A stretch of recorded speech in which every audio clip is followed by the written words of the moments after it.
السلام عليكم ومرحبا بكم متتبعي قناة مقال اليوم. تواصلت اليوم الأربعاء الاحتجاجات المطالبة بتحسين الأوضاع المعيشية في تونس، وبينما أوضح الرئيس قيس سعيد موقفه بشأن اتهام اليهود بالسرقة وإذكاء الاحتجاجات، حذر وزير الدفاع من استغلال ما سماه عناصر إرهابية للتحركات الليلية وتنفيذ عمليات لضرب استقرار البلاد. وتظاهر تونسيون اليوم للمطالبة بإطلاق سراح موقوفين إثر صدمات ليلية بين قوات الأمن ومحتجين ينتقدون السلطة والطبقة السياسية العاجزة أمام تدهور الوضع الاقتصادي. وفي شارع الحبيب بورقيبة وسط العاصمة تجمع محتجون وغالبيتهم من الطلبة، وردد بعضهم شغل حرية كرامة وطنية.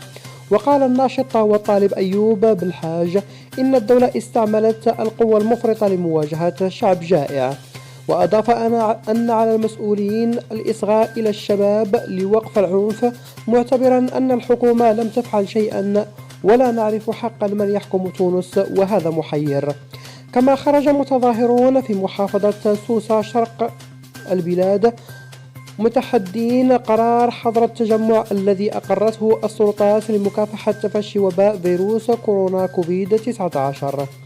واندلعت الاضطرابات في تونس الخميس الماضي غداة الذكرى العاشرة لسقوط نظام الرئيس زين العابدين بن علي في 14 يناير كانون الثاني 2011، لكن وتيرة الاحتجاجات تقلصت اليوم الأربعاء في ولايتي سيدي بوزيد وقفصة غرب البلاد، وكذلك في حي التضامن بالعاصمة.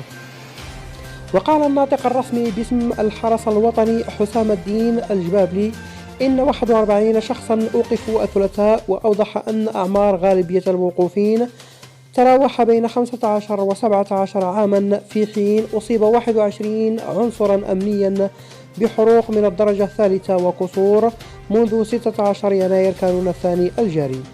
وكانت وزارة الداخلية أعلنت الثلاثاء احتجاز أكثر من 600 شخص. الرئاسة واليهود.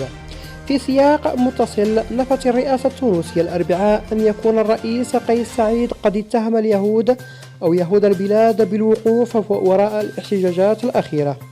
وقالت الرئاسة في بيان إن سعيد لم يتعرض لأي دين، ولم يكن هناك أي داع يستصغيه أي عاقل لطرح قضية الأديان في ظل هذه الاحتجاجات، فضلا عن أنه يرى هذه القضية غير مطروحة أصلا في تونس. وأضاف أن سعيد أوضح اليوم في مكالمة هاتفية مع كبير أحبار تونس حايم بامبيتان أن اليهود التونسيين هم مواطنين يحظون برعاية الدولة التونسية وبحمايتها كسائر المواطنين. وذكر سعيد أثناء المكالمة بموقفه الثابت من القضية الفلسطينية، وبأنه يفرق بين حرية الأديان وحق الشعب الفلسطيني في أرضه. هذا الحق الذي يعد مبدأ ثابتا لا مجال لأي أحد أن يدخل الإرباك عليه بتواطئه مع الغاصبين المحتلين.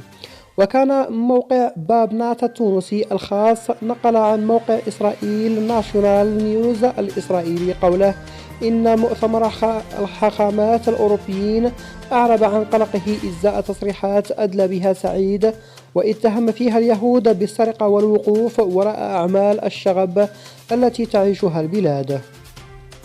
لكن الرئاسة التونسية اتهمت جهات في تونس لم تسميها بالكذب والافتراء والتظاهر بما لا تبطن لتحقيق غايات سياسية معلومة لدى الجميع. عناصر إرهابية. من جانبه كشف وزير الدفاع التونسي إبراهيم البرتاجي الأربعاء عن معلومات تفيد بتحرك عناصر إرهابية لاستغلال الاحتجاجات التي تشهدها البلاد. جاء ذلك في جلسة حوار برلمانية خصصت لمناقشة الوضع العام بالبلاد والاحتجاجات الأخيرة بحضور عدد من أعضاء الحكومة. وقال البرتاجي إن المؤسسة الأمنية توفرت لديها معلومات عن تحرك عناصر إرهابية لاستغلال التحركات الليلية للقيام بعمليات إرهابية لضرب أمن واستقرار البلاد. وتحدث عن ضبط بعض العناصر التفكيرية ومصادرة أسلحة بيضاء وزجاجات مولوتوف حارقة كانت بحوزتهم.